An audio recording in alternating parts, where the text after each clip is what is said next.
Assalamualaikum warahmatullahi wabarakatuh. Salam sejahtera untuk kita semua. Perkenalkan, saya Winda Arosti dari Prodi Bahasa Indonesia Universitas Peradaban. Pada kesempatan kali ini saya akan memaparkan hasil dari jawaban ujian tengah semester mata kuliah evaluasi pembelajaran yang diampu oleh Ibu Cynthia Nurika Irma, Magister Pendidikan. Baik, langsung saja. Berikut ini adalah rincian pembahasan. Yang pertama, proses input dan proses output. Yang kedua, sasaran evaluasi. Yang ketiga, pendekatan yang diperlukan. Dan yang terakhir, peran evaluator. Yang pertama, proses input dan proses output. Proses pendidikan merupakan berubahnya sesuatu menjadi sesuatu yang lain. Sesuatu yang berpengaruh terhadap berlangsungnya proses disebut input, sedangkan sesuatu dari hasil proses disebut output. Proses input. Input adalah bahan mentah yang dimasukkan ke dalam transformasi dalam dunia sekolah. Maka yang dimaksud dengan bahan mentah adalah calon siswa yang baru akan memasuki sekolah. Sebelum memasuki suatu tingkat sekolah atau institusi, calon siswa itu dinilai dahulu kemampuannya.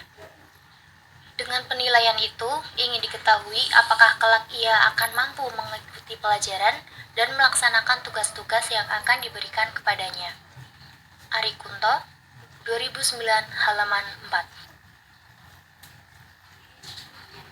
Input pendidikan adalah segala sesuatu yang harus ada dan tersedia karena dibutuhkan untuk berlangsungnya suatu proses. Segala sesuatu yang dimaksud adalah berupa sumber daya, perangkat-perangkat lunak, serta harapan-harapan sebagai alat dan pemandu bagi berlangsungnya proses. Dikmenum 1999, halaman 108. Input sumber daya. Yang pertama, input sumber daya manusia, yaitu meliputi kepala sekolah, guru, karyawan, dan siswa. Dan yang kedua, input sumber daya non-manusia, meliputi peralatan, perlengkapan, uang, bahan, dan lain-lain. Input perangkat lunak, meliputi struktur organisasi sekolah, peraturan perundang-undangan, deskripsi tugas, rencana pendidikan, program pendidikan, dan lain-lain. Yang ketiga, input harapan-harapan yang berupa visi, misi, tujuan, dan saran-saran yang ingin dicapai oleh sekolah tersebut. Semakin tinggi tingkat kesiapan input, maka semakin tinggi pula mutu input tersebut. Dari pembahasan pengertian input pendidikan di atas, dapat disimpulkan bahwa input pendidikan adalah segala sesuatu yang harus tersedia karena dibutuhkan untuk berlangsungnya proses. Segala sesuatu itu berguna sumber daya manusia dan sumber daya non-manusia sebagai berlangsungnya proses pendidikan. Proses output. Yang dimaksud sebagai output atau keluaran adalah bahan jadi yang dihasilkan oleh transformasi. Yang dimaksud dalam pembicaraan ini adalah siswa lulusan yang sekolah yang bersangkutan.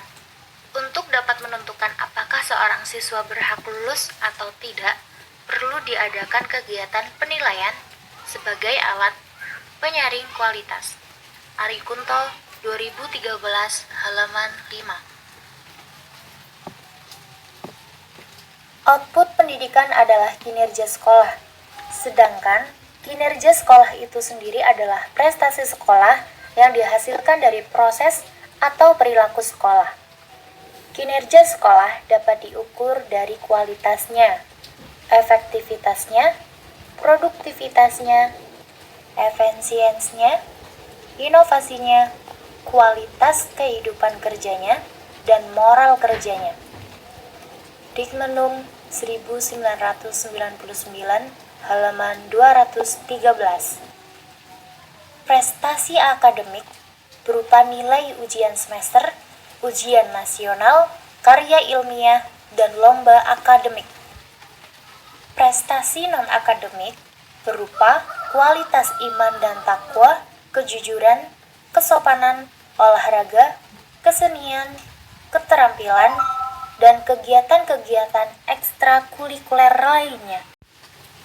Berkenaan dengan output, dalam pendidikan dapat disimpulkan bahwa output pendidikan adalah hasil atau tolak ukur dari sebuah proses pendidikan yang menentukan baik, buruk, berhasil atau tidak berhasil dari pelaksanaan program pendidikan itu sendiri. Pembahasan yang kedua yaitu sasaran evaluasi. Sasaran evaluasi untuk unsur-unsurnya meliputi: pertama, input, yakni aspek yang bersifat rohani setidaknya mencakup 4 hal, yaitu kemampuan, kepribadian, sikap, dan inteligensi.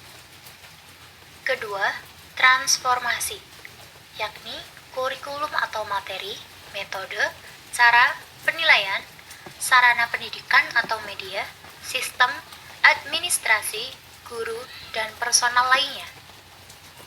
Ketiga, output, yakni evaluasi terhadap lulusan suatu sekolah dilakukan untuk mengetahui seberapa jauh tingkat pencapaian atau prestasi belajar mereka selama mengikuti program. Alat yang digunakan untuk mengukur pencapaian ini disebut tes pencapaian. Arikunto 2013 halaman 2022.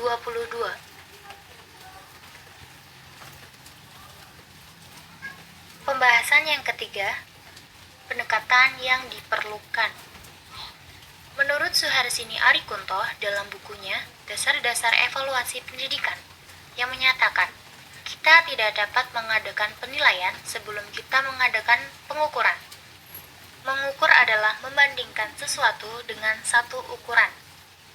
Pengukuran bersifat kuantitatif. Menilai adalah mengambil suatu keputusan terhadap sesuatu dengan ukuran baik dan buruk. Penilaian bersifat kuantitatif. Mengadakan evaluasi meliputi kedua langkah di atas, yakni mengukur dan menilai. Dari pengertian di atas dapat disimpulkan bahwa dalam evaluasi pendidikan sangat memerlukan keseluruhan pendekatan dengan komponen yang meliputi mengamati, menanya, mencoba, mengolah, menyajikan, menyimpulkan, dan mencipta. Karena evaluasi pendidikan merupakan suatu metode yang paling efektif dalam menentukan atau memecahkan masalah yang berkenaan dengan pendidikan menjadi landasan untuk perbaikan mutu pendidikan. Pembahasan terakhir, peran evaluator. Evaluasi untuk menentukan keberhasilan siswa.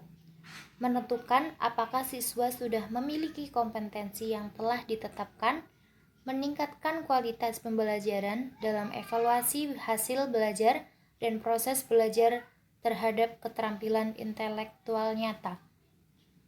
Evaluasi untuk menentukan keberhasilan guru. Menilai kinerja guru, apakah guru telah melaksanakan proses pembelajaran sesuai dengan perencanaan atau belum, dan apa sajakah yang perlu diperbaiki. Evaluasi ini dilakukan setelah proses pembelajaran berakhir atau post-test. Sumber referensi: Arikunto, Suharsinimi 2006, Dasar-Dasar Evaluasi Pendidikan, Bumi Aksara, Jakarta. Digmenum 1999, meningkatkan mutu pendidikan berbasis sekolah, suatu konsepsi otonomi sekolah.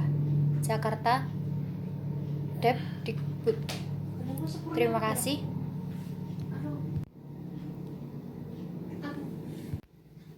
Inilah pemaparan dari saya, kurang lebihnya mohon maaf. Wassalamualaikum warahmatullahi wabarakatuh.